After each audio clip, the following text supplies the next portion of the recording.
جی آگے کا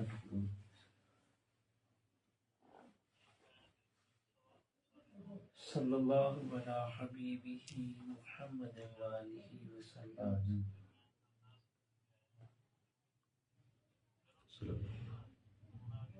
وظیفہ حضرت مجدد الفسانی رحمۃ اللہ علیہ.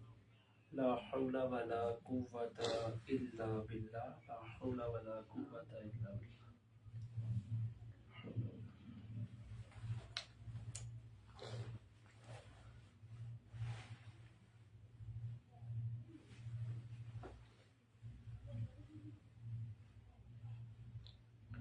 لا حول ولا قوة الا باللہ العلی العظیم. لا حول ولا قوة الا باللہ.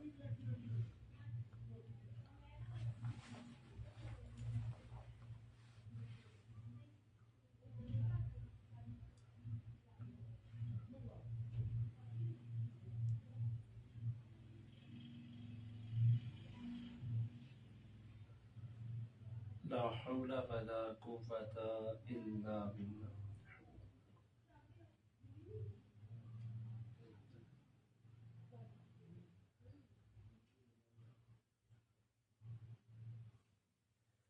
لا حول ولا قوة الا باللہ. لا حول ولا.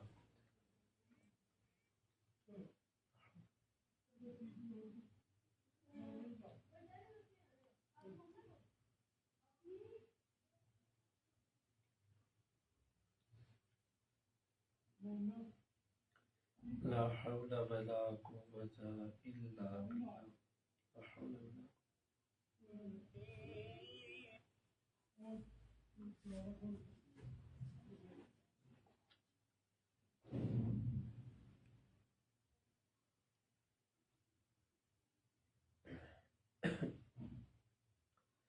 لا حول ولا قوة الا باللہ العلی العظیم. لا حول ولا قوة الا باللہ.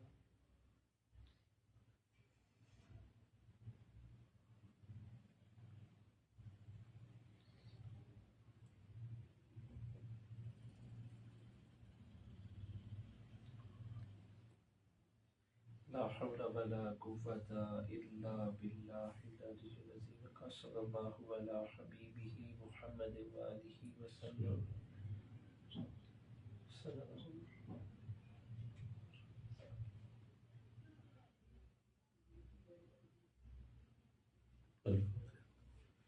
الفاتحہ.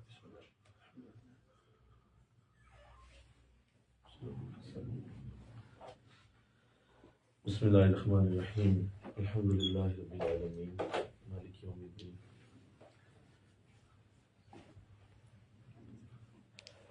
والعاقبۃ للمتقین. صدق اللہ العظیم. قال اللہ تعالی فی کلام المجید لقد کان لکم فی رسول اللہ اسوۃ حسنہ. صدق اللہ العظیم. مل کے پڑھیے. الصلاۃ والسلام علیک یا رسول اللہ وعلی آلک واصحابک یا سیدی یا حبیب اللہ.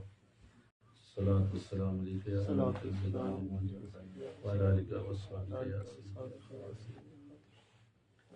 نہایت ہی معزز و محترم حاضرین و سامعین، اللہ کا شکر ہے کہ قرآن آسان کورس کی مصروفیات کے بعد دوبارہ سے ضیاء النبی صلی اللہ علیہ وسلم کی مبارک گفتگو شروع کرنے کا اعزاز حاصل ہو رہا ہے، اور یہ جلد نمبر 100 ہے.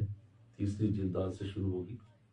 اللہ کا شکر ہے کہ اس نے ہمیں دوسری جلد مکمل کرنے کا موقع دیا، اور یہ جلد جو ہے اس میں آقا اسلام کے حوالے سے جو موضوعات ہیں، یثرب کی طرف حضور کی ہجرت، مدینہ طیبہ میں ورود مسعود یعنی آپ کا مدینہ طیبہ میں زندگی گزارنا، غزوات رسالت مآب صلی اللہ علیہ وسلم کی تفصیل ہم پڑھیں گے، غزوہ بدر، غزوہ احد، غزوہ بنو نذیر اور واقعہ افک، یہ اس جلد میں شامل ہے.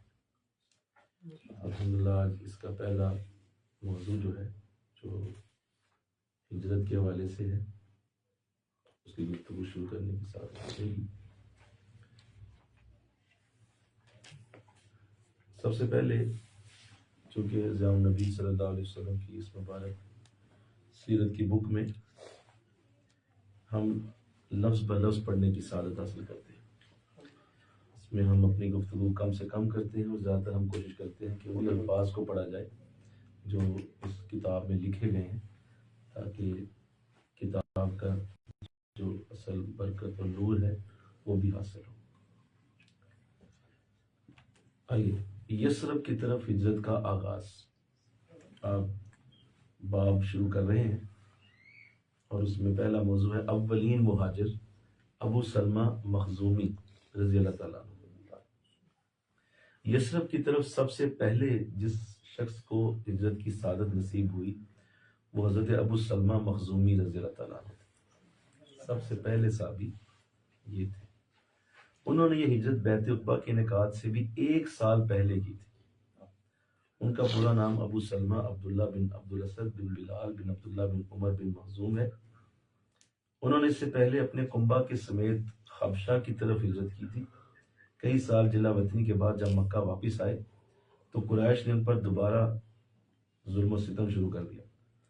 ابو سلمہ کو پتہ چل گیا کہ یہاں سے کئی 100 میل دور یثرب شہر میں مسلمانوں کی کافی تعداد آباد ہے، اس لیے مکہ کے مظالم سے بچنے کے لیے انہوں نے یثرب جانے کا پروگرام بنا لیا۔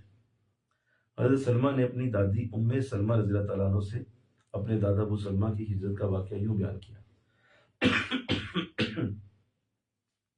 ام سلمہ رضی اللہ تعالیٰ عنہ فرماتی ہیں کہ میرے شوہر ابو سلمہ نے جب ہجرت کا پختہ ارادہ کر لیا تو اپنی اونٹنی لے آئے، مجھے اس پر سوار کیا اور اپنے بیٹے سلمہ کو بھی میری گود میں بٹھا دیا۔ اونٹنی کی نکیل پکڑی اور اپنے سفر پر روانہ ہو گئے۔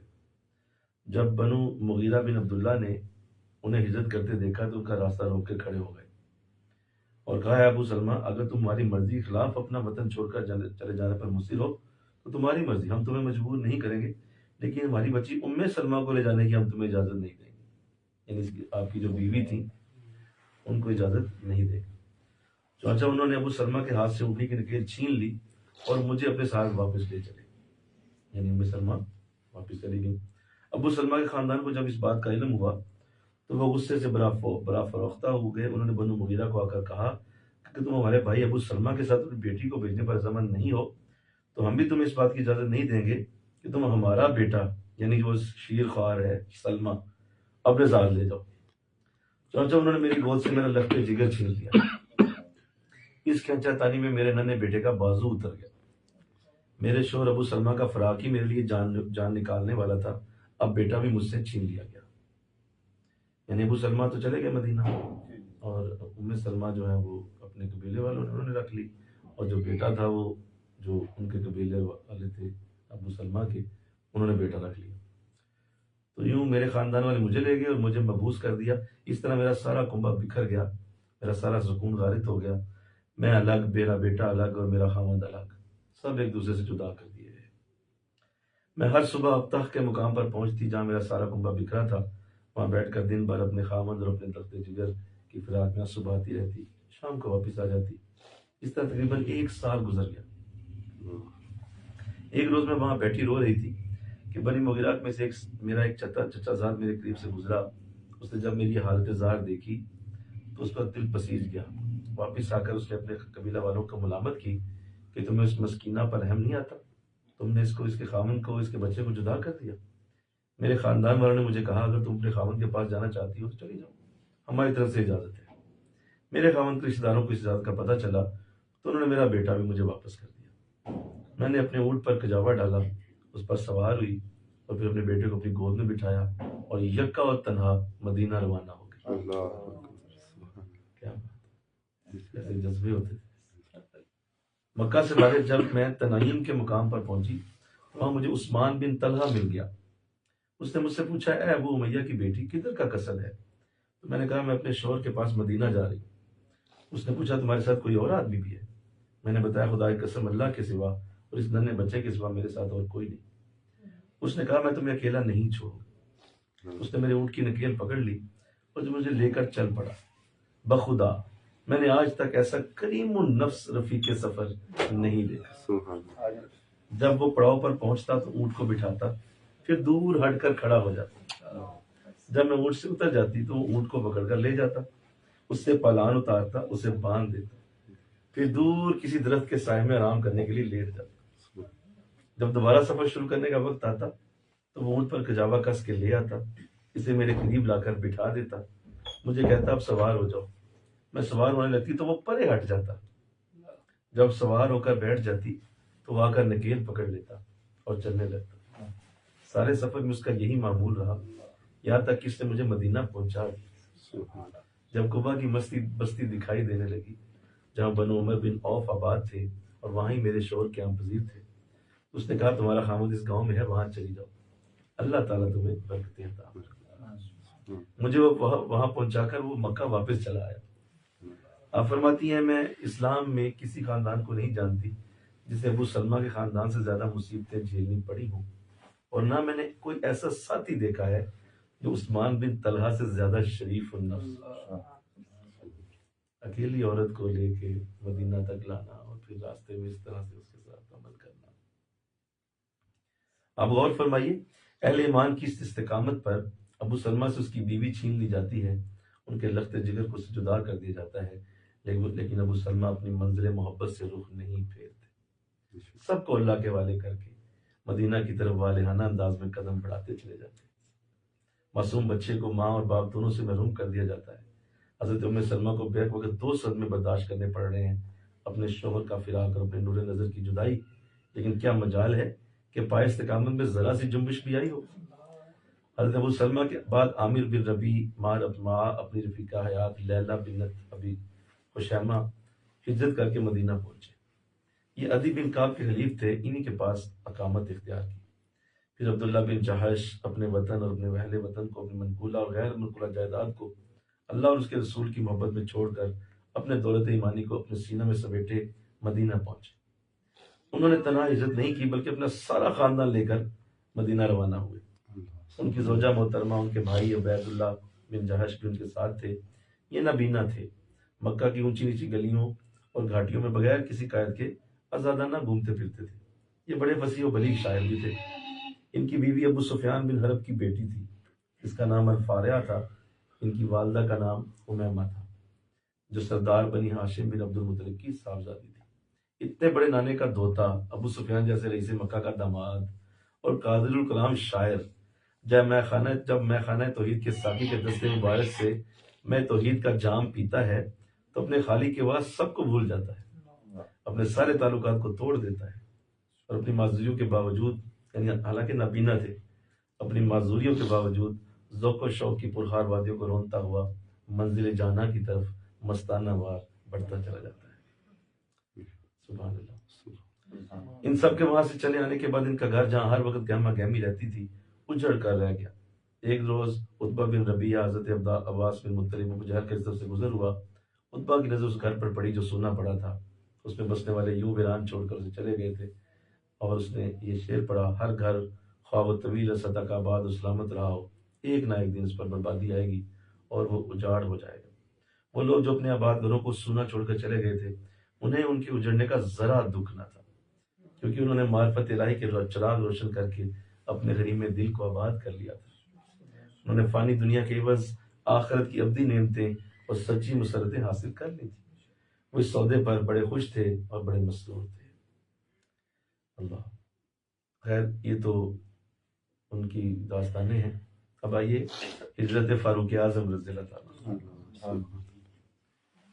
حضرت عمر رضی اللہ تعالیٰ عنہ نے جب ہجرت کا پروگرام بنایا تو آپ فرماتے ہیں کہ میں نے اور عیاش بن ابی ربیعہ اور حشام نے اکٹھا ہجرت کرنے کا پروگرام بنایا اور طے یہ کیا کہ بنی غفار کے تالاب کے پاس صبح سویرے اکٹھے ہوں گے اور وہاں سے ایک ساتھ یہ سب روانہ ہو جائیں گے، اور یہ بھی طے کیا اگر ہم 3 میں سے کوئی بھی شخص مجبوری کو پیش آ جائے اور وقت مقررہ پر نہ پہنچے تو باقی 2 ساتھی مزید انتظار کیے بغیر اپنی منزل کی طرف روانہ ہو جائے۔ عیاش تو چھپ چھپا کر اس مخصوص مقام پر پہنچ گئے، حشام سرے سے ہی وہاں پہنچ نہ سکے، لیکن حضرت عمر کی مکہ سے روانگی کا واقعہ حضرت علی نے یوں بیان فرمایا ہے رضی اللہ تعالیٰ عنہ۔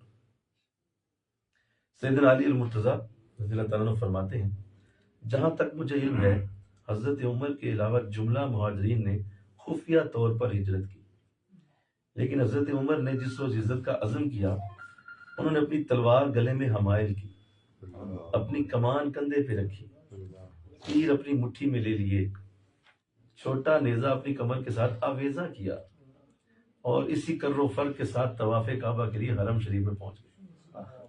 سارے قریش یہ منظر دیکھ رہے تھے، کسی کو دم مارنے کی مجال نہ ہوئی۔ آپ نے کعبہ شریف کے 7 چکر لگائے اور طواف مکمل کیا۔ مقام ابراہیم کے پاس 2 نفل پڑے۔ قریش کے رئیسوں نے حسب دستور جگہ جگہ اپنی اپنی مجلسیں جمائی ہوئی تھی، ان کی ہر مجلس میں گئے، بولیے، ان کی ہر مجلس میں گئے اور بلند آواز سے اعلان کیا، تمہارے چہروں پر پھٹکار ہو، اللہ تعالیٰ ان ناکوں کو خاک آلود کرے۔ کہو نا سبحان اللہ۔ تمہارے چہروں پر پھٹکار ہو، اللہ تعالیٰ ان ناکوں کو خاک آلود کرے۔ جو شخص یہ چاہتا ہے کہ اس کی ماں اس کو روئے، اس کی اولاد یتیم ہو، اس کی بیوی بیوہ بنے، تو اس وادی کے دوسری طرف آئے اور مجھ سے مقابلہ کرے۔ حضرت علی فرماتے ہیں حضرت عمر کے اس اعلان کے بعد کسی کو جرأت نہ ہوئی کہ وہ آپ کے چیلنج کو قبول کرتا، چنانچہ آپ یثرب کی طرف روانہ ہو گئے۔ مجھے کہو سبحان اللہ، عزت کا انداز ہے، اور آج آپ نے اس کو باقاعدہ پڑھ بھی لیا کہ آپ جب عزت کرتے ہیں تو اللہ لعان عزت کرتے ہیں۔ حضرت عمر فرماتے ہیں میں مقررہ مقام پر عیاش بن ابی ربیعہ پہنچ گئے، لیکن حشام نہیں پہنچے۔ ہم نے اندازہ لگا لیا کہ کفار کو ان کی عزت کا علم ہو گیا ہے اور انہوں نے حشام کو روک لیا ہے۔ ہم روانہ ہو گئے اور قبا میں بنی عمر بن عوف کے ہاں جا کر قیام کیا۔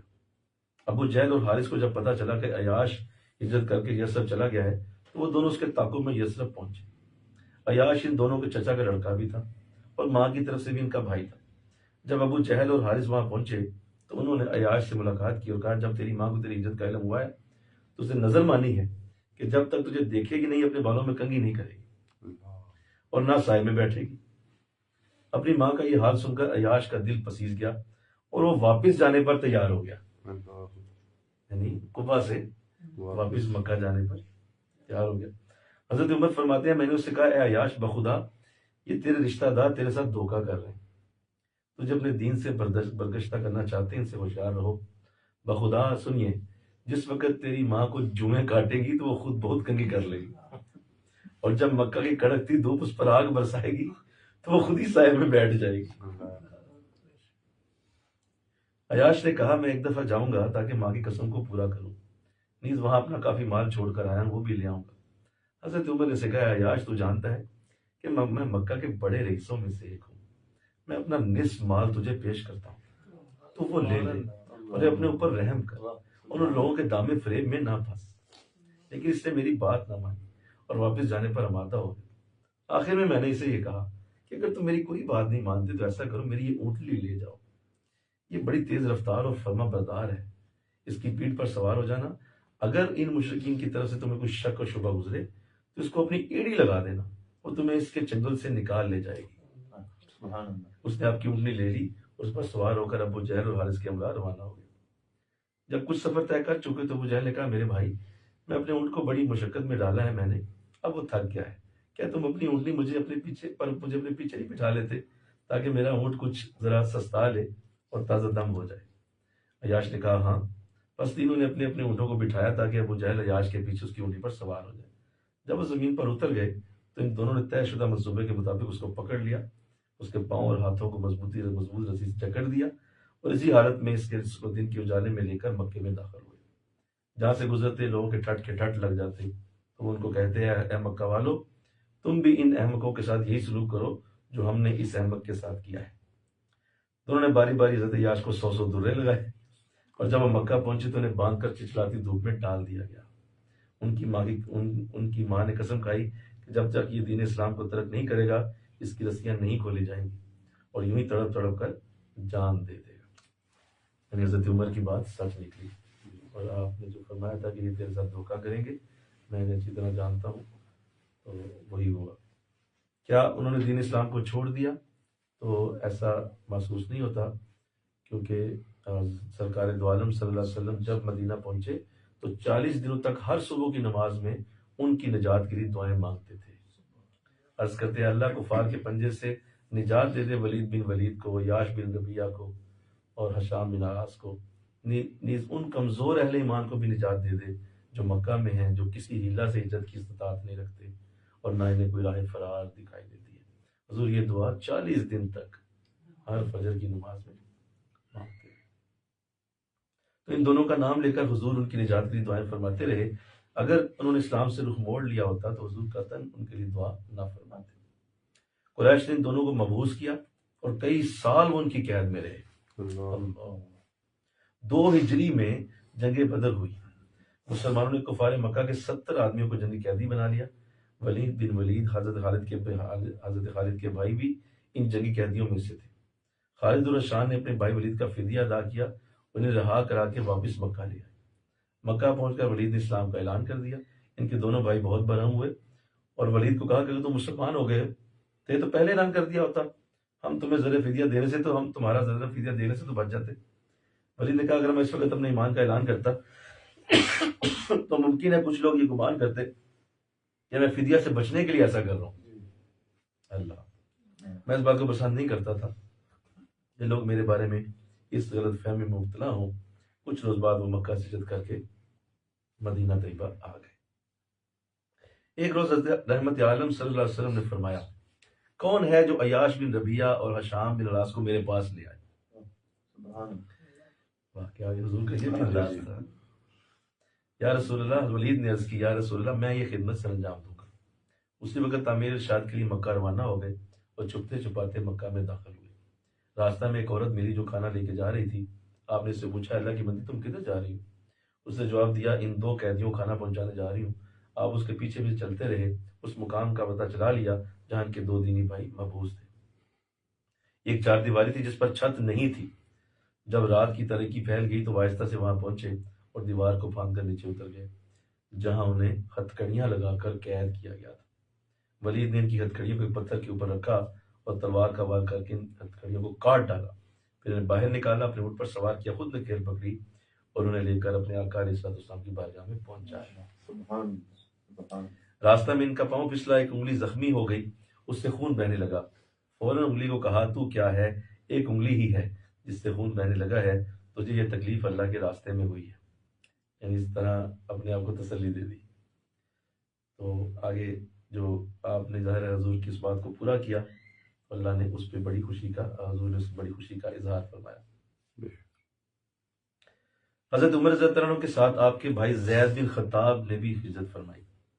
حضرت زید حضرت عمر سے عمر میں بڑے تھے اور ان سے پہلے اسلام لا چکے تھے۔ نیز عہد صدیقی میں جب منکرین ختم نبوت کے خلاف خلیفہ اول سیدنا ابوبکر صدیق نے علم جہاد بلند کیا تو حضرت زید نے یمامہ کے مقام پر مسلمہ کذاب کے خلاف جنگ لڑتے ہوئے جام شہادت نوش فرمایا۔ حضرت عمر فرمایا کرتے تھے، میرا بھائی 2 نیکیوں میں مجھ پہ سبقت لے گیا، مجھ سے پہلے اس نے اسلام قبول کیا اور مجھ سے پہلے شرف شہادت حاصل کی۔ آپ ان کی وفات پر بڑا سخت دکھ تھا۔ اسی طرح حضرت علامہ ابن شان فرماتے ہیں کہ حضرت عمر رضی اللہ عنہ کے دوسرے افراد بھی خاندان کے ہجرت کر کے ان کے پاس پہنچ گئے۔ بھائی زید بن خطاب، عمر بن عبداللہ، فرزندان سراقہ بن معمر، آپ کے داماد حنین، آپ کے بہنوئی سعید بن زید اور حضرت واقد بن عبداللہ اور باقی بھی، وہ بھی سارے مدینہ طیبہ تشریف لے آئے۔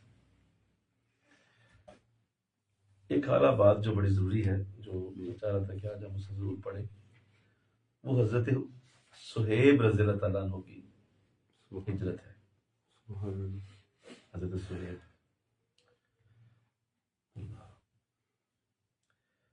اس سے پہلے کہ میں اسے پڑھوں، ان حضرات کی ہجرت کے بعد مہاجرین کی آمد کا تانتا بن گیا۔ جس وقت کسی کو موقع ملتا وہ مکہ چھوڑ کر یثرب روانہ ہو جاتا۔ سب سے پہلے ہمارے پاس مصعب بن عمیر عبداللہ ابن مکتوم تشریف لائے، ان لوگوں کو قرآن کریم کی تعلیم دیتے تھے۔ پھر حضرت بلال، حضرت سعد، عمار بن یاسر ہجرت کر کے وہاں پہنچے۔ پھر حضرت عمر بن خطاب 20 صحابہ کرام کی میت میں وہاں تشریف لائے۔ سبحان اللہ۔ اس سے معلوم ہوا کہ حضرت سعد بن ابی وقاص، حضرت طلحہ بن عبید، یہ بھی مہاجرین سابقین میں سے تھے جو رحمت عالم کی جسد تشریف آوری سے پہلے ہی یہاں پہنچ چکے تھے۔ حضرت صہیب، یہ ہمارا بڑا اعلیٰ موضوع ہے۔ حضرت صہیب رضی اللہ تعالیٰ کا اصلی وطن درائے دجلہ یا فرات کے ساحل پر ایک گاؤں تھا۔ جب رومی لشکر نے اس علاقے پر چڑھائی کی تو انہیں جنگی قیدی بنا لیا۔ اس وقت یہ کم سن تھے۔ سنیے، رومیوں نے انہیں بنو کلب کے کسی شخص کے ہاتھ فروخت کر دیا، وہ انہیں لے کے مکہ آیا۔ عبداللہ بن جدعان نے انہیں اس شخص سے خریدا اور آزاد کر دیا۔ آپ نے مکہ میں ہی رہائش اختیار کر لی۔ جب نبی کریم صلی اللہ علیہ وسلم مبعوث ہوئے تو حضور کے دست مبارک پر اسلام کی بیعت کی اور مسلمان ہو گئے۔ عمار بن یاسر اور صہیب دونوں نے ایک روز اسلام قبول کیا۔ ایک دن حضرت فاروق اعظم رضی اللہ عنہ نے ان سے پوچھا، صہیب تمہارا لڑکا تو ہے نہیں، پھر تم نے اپنی کنیت کیوں رکھ لی ہے؟ تو آپ نے جواب دیا، میرے آقا کا کرم ہے، میرے آقا نے خود میری کنیت ابو یحییٰ رکھی ہے۔ یعنی آپ کا بیٹا نہیں تھا یحییٰ، لیکن حضور نے ان کی کنیت ابو یحییٰ رکھی۔ ان کی زبان میں بہت زیادہ اجمیت تھی، عربی لہجہ میں عربی الفاظ کا صحیح تلفظ ادا نہیں کر سکتے تھے۔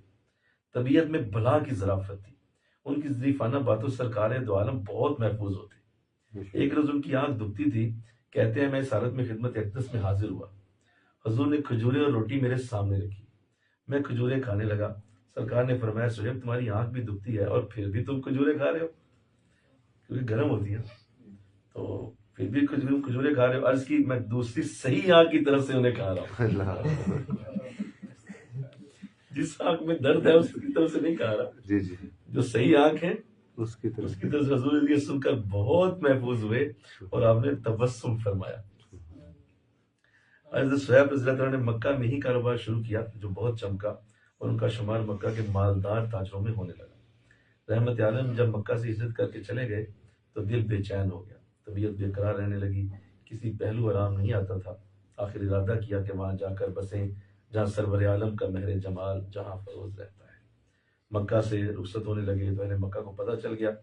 چند جوانوں نے آ کر ان کا گھیراؤ کر لیا، انہوں نے کہا، ہے صہیب، جب تم یہاں آئے تھے تو مفلس و کلاش تھے اور ایک حقیر انسان تھے، یہاں رہ کر تم نے بے شمار دولت کمائی ہے اور معاشرہ میں بلند مقام حاصل کیا، اب تم یہاں سے نکلنا چاہتے ہو، اپنا مال و متاع بھی اپنے ساتھ لے جانا چاہتے ہو، بخدا ایسا ہرگز نہیں ہوگا۔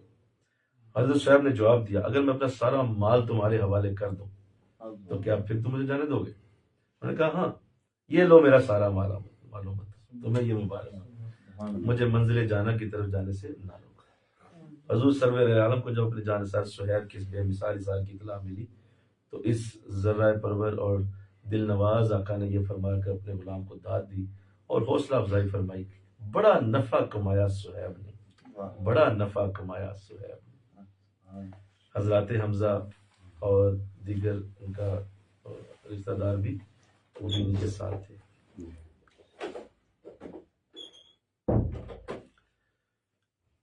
الحمدللہ۔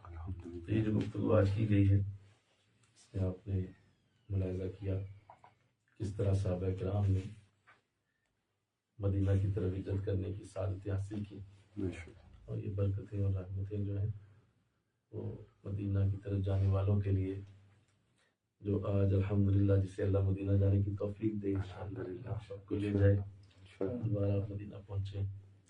کس طرح صحابہ کا مدینہ کی طرف جانے کا ایک ذوق اور شوق آپ نے پڑھا، اور سب سے بڑی جو اس کے اندر جو نظر آئی بات وہ حضرت عمر رضی اللہ تعالیٰ عنہ کی ہجرت، کیا آپ کی ہجرت کا انداز بالکل جدا گانا، اور جو آپ کو اللہ نے ایک خاص مقام تو امتیاز دیا کہ آپ اپنی طبیعت کے حوالے سے بڑے، اس حوالے سے بڑے آپ کی طبیعت میں جو تھی کہ آپ کسی سے ڈرتے اور خوف نہیں کھاتے تھے، اور نہ ہی آپ کی طبیعت میں کسی سے کوئی ایسا انداز ہوتا تھا کہ آپ کسی سے کوئی بڑا مرعوب ہوتے تھے، اور یہ آپ کی شخصیت کا وہ پہلو ہے جس کی آج ہمیں بڑی ضرورت ہے کہ بغیر کسی سے مرعوب ہوئے، بغیر کسی سے آپ ڈرے، آپ دین اسلام کے اوپر چل رہے ہیں۔ حضرت عمر رضی اللہ عنہ کی ہجرت اس بات کا ثبوت ہے۔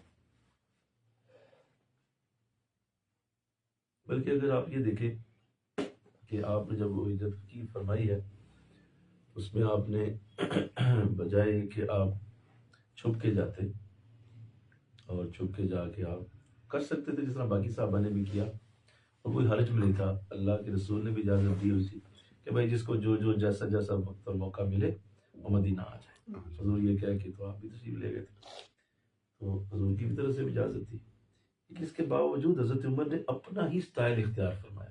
جی جی، یعنی آپ نے وہ بات جو حضور کی تھی اس کو تو ٹھیک ہے، وہ تو آپ کی طرف سے اجازت تھی کہ آپ تسلی سے رات کے اندھیرے میں نکلیں، کیا ضرورت ہے کوئی فساد کی یا کسی کو تکلیف میں ڈالنے کی. لیکن حضرت عمر رضی اللہ عنہ کی طبیعت بھی چیز ہے ہی نہیں تھی. جی چھپ کے کوئی کام کرنا اور چھپ کے کوئی چیز کرنا اور اس کا انداز ایسا بنانا، اچھا نہیں یار دیکھ لیں گے، نہیں یہ نہیں تھا. اور لہٰذا آپ نے چلو بندہ جاتا ہے طواف کرتا ہے اور پھر ذرا ادھر ادھر دیکھ لیتا ہے، اچھا چلو کوئی ادھر ادھر ہو جائے تو میں پھر نکل جاؤں، دن کے اجالے میں نکل جاؤں. لیکن باقاعدہ جا کے ان کو کہتے ہیں کہ تمہاری ناکے خواہ کا ضرورت ہے، پھٹکار ہو تم سب پہ. کیا حوصلہ ہے یار، یعنی واقعی آپ مراد رسول کہ کوئی ڈر خوف نہیں ہے، کوئی ہے نہیں. اور پھر یہ بھی کہہ رہے اچھا چلو ابھی حرم ہے نا تو حرم کی وجہ سے تم اٹھو گے نہیں، لڑائی نہیں کرو گے میرے ساتھ، حرم میں کھڑا ہوں، پیچھے آ جاؤ وادی میں. اور کتابوں میں آتا ہے، یہاں شاید آپ نے کسی وجہ سے شاید اس کو حذف کیا ہوگا کہ آپ وہاں کھڑے بھی رہے، یعنی وادی میں جب گئے ہیں نا وہاں جا کے پیچھے آپ موجود رہے ہیں، کچھ وقت انتظار کیا کہ شاید کوئی آ ہی جائے، پھر دل سے حسرت نہ رہ جائے کہ عمر کو روکنا تھا تو روکنے کے لیے گئے تھے تو آگے سے وہ چلا گیا ہوا تھا. ہم تو گئے تھے روکنے بولو، لیکن آگے سے حضرت عمر نہیں، عمر تھا ہی نہیں وہاں تو دیکھے ڈر کے چلا گیا. وہاں انتظار کیا، جب کوئی نہیں آیا تو پھر آپ مانا. تو یہ آپ کی بہت بڑی خوبی ہے، اور اس پہ اتنا بھی آپ کی شخصیت پہ ہم سلام بھیجیں کم ہے کہ آپ نے ایک نیا زاویہ دیا اس عزت کو. خدا کا دو جہاں صلی اللہ علیہ وسلم آپ کی تو ہے عزت کا انداز اور تھا، اور وہ ایک ایسا معاملہ تھا کہ سارے قبیلوں کو اس میں سے ایک جوان لے کے تو آپ کے گھر کے باہر کھڑا کر دیا گیا تھا، اور اس رات پورا پلان تھا کہ انہوں نے قتل کر کے جانا. اور کوئی بھی اس پہ انہوں نے پوری مضبوط پلاننگ کر دی ہوئی تھی کہ آج رات ہر صورت یہ ختم ہو جانا کام. اور اتنے قبیلوں کے جوان ہیں، پتہ ہی نہیں چلنا کس نے مارا، اور کسی پہ نہ کوئی الزام آئے گا نہ کسی کا پتہ چلے گا کہ کس قبیلے نے یہ حرکت کی ہے، تو لہٰذا سارے بچ جائیں. تو فل پروف پلاننگ تھی. لیکن ظاہر اللہ کا اپنا پلان ہوتا ہے، اللہ کا ایک اپنا پلان ارادہ ہوتا ہے اور ہمیشہ ہوتا ہے، وہ اپنے ارادے سے چلتا ہے. آپ کتنی ہی اپنی طرف سے لگے ہوں لیکن اللہ کی بارگاہ کا ارادہ علیحدہ ہوتا ہے. وہ ارادہ یہی تھا کہ جب آپ نکلے تو آپ نے سورہ یاسین کی آیات پڑھتے ہوئے نکلے، اور آپ جو یہ آیات پڑھتے رہے تو انہیں کسی کو بھی حضور نظر ہی نہیں آیا، اور ان کے سامنے سے حضور گزر گئے، سامنے سے گزر گیا. یہ بہت بڑا آپ کا معجزہ ہے، یہ بھی آپ کی ذات کا ایک معجزہ ہے. قرآن کریم کی سورہ یاسین کی پہلی آیات پڑھ رہے تھے آپ، پہلا رکوع، وہ پڑھتے پڑھتے آپ گزر رہے ہیں اور کسی کو آپ نظر نہیں آئے. اور اس سے بھی بڑی بات ہے یہ ہے کہ سیدنا صدیق اکبر بھی نظر نہیں آئے، دونوں ہی چھپ گئے اور ان کے درمیان سے گزر رہے، اور نہ صدیق اکبر نظر آ رہے ہیں نہ حضور. اس کا مطلب حضور کے معاملات میں یہ چیز بھی تھی کہ اللہ جب چاہتا اپنی شخصیت کو ہائڈ کر سکتا. اور ایسا ہوا نا، ایک بار ایسا ہوا کہ آپ حرم میں ہی موجود تھے تو حضرت ابوبکر صدیق رضی اللہ عنہ کے ساتھ آپ کھڑے تھے. تو آپ گفتگو اسی عالم میں وہ ام جمیل آئی جو ابو لہب کی بیوی تھی، جس کے لیے قرآن میں بھی سورہ لہب میں بھی کہا گیا تیری بیوی موج کی رسی سے مر جائے. وہ یہی تھی ام جمیل، بڑی منہ پھٹ عورت تھی، بہت زیادہ گالیاں اور حضور کے بڑا خلاف اس نے بڑا برا بولا ہوا. تو اس نے نا وہ آ رہی تھی اور جو ہے حضرت ابوبکر نے اسے دیکھ لیا، اور یہ بدبخت حضور آ رہی ہے تو اس نے آپ کو دیکھ لینا ہے، تو اس نے آ جانا آپ کی طرف، اور یہ باز نہیں آئے گی، خاموش نہیں رہے گی، چپ رہے گی. ابوبکر کوئی بات نہیں، آنے دوست. تو خیر وہ قریب آ گئی تو سیدھا آ کے ابوبکر تمہارا دوست کہاں ہے؟ اب حضور ساتھ کھڑے، تمہارا دوست کہاں ہے؟ حضور حیران کہ ساتھ کھڑے ہیں اور مجھے پوچھ رہی ہے تمہارا دوست کہاں ہے. تو آپ نے فرمایا اچھا تم کیوں ڈھونڈ رہی ہو انہیں، کیا وجہ؟ کہا مجھے بتاؤ وہ کہاں ہے، آج نہیں چھوڑوں گی اسے. کدھر ہے تیرا دوست؟ اب بس وہ سمجھ گئے کہ وہ اظہار ہو گیا معجزے کا، حضور اس کو نظر ہی نہیں آ رہے، ساتھ کھڑے. میں تمہیں خود پتہ کرنا چاہیے، پتہ کرو کہاں ہے، تو ڈھونڈو جا کے. تو تمہیں نظر آئے نا مجھے بتا، یہ کہتی ہوئی چلی. اور ادھر آپ نے حضور کی طرف دیکھا تھا تو حضور مسکرا رہے. اور میں نے کہا تھا نا اسے آنے دو. اس کا مطلب یہ ہے کہ یہ بھی آپ کی پرسنالٹی میں ایک چیز تھی کہ وہ اس طرح کی ہائڈنگ بھی آپ اللہ سے ہو جاتی. حضرت ابوبکر رضی اللہ عنہ کا انداز آپ کے ساتھ ہجرت کا بالکل جدا کرنا، حضرت عمر کی علیحدہ، اور باقی صحابہ کی آپ نے جو بھی آگے بھی کچھ صحابہ کے ذکر ہیں انشاءاللہ وہ بھی ہم اگلے دروس میں دیکھیں گے. وما علینا الا البلاغ. ذکر کی طرف توجہ.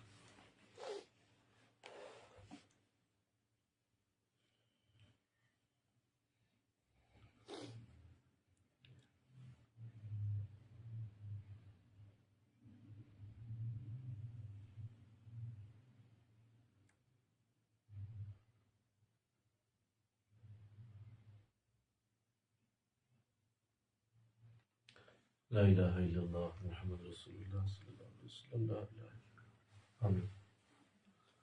اللہم صلی علی سیدنا وعلی آل سیدنا. الہ العالمین قبول فرما. مولا تیرے محبوب کی ہجرت کی خوبصورت باتیں اور صحابہ کی ہجرت کی خوبصورت باتیں سعادت فرما. اس عظیم علم کو سمجھنے کی برکت کی، اور حضور کی سیرت کو پڑھنے کے جتنے نور ہیں اور حضور کی سیرت کو جاننے کے جتنے کرم اور فضل ہیں وہ سب ہماری جولی میں ڈال دیں. اللہ کرم فرمائے. صغیرہ کبیرہ گناہوں سے معافی ملے. ہمارے تمام ساتھیوں کی اللہ عزت و برکت کی دعا ہے. حضور صلی اللہ علیہ وسلم کی سیرت کو پڑھنے کا انعام ہمیں دیا جائے. آپ کی سیرت کو جاننے کی سعادت مل رہی ہے. اللہ اور برکت عطا فرمائے. تمام ساتھی سلامت اور بات کرامت رہیں. حضور کی سیرت کو مولا پوری دنیا میں پھیلانے کا موقع نصیب. سب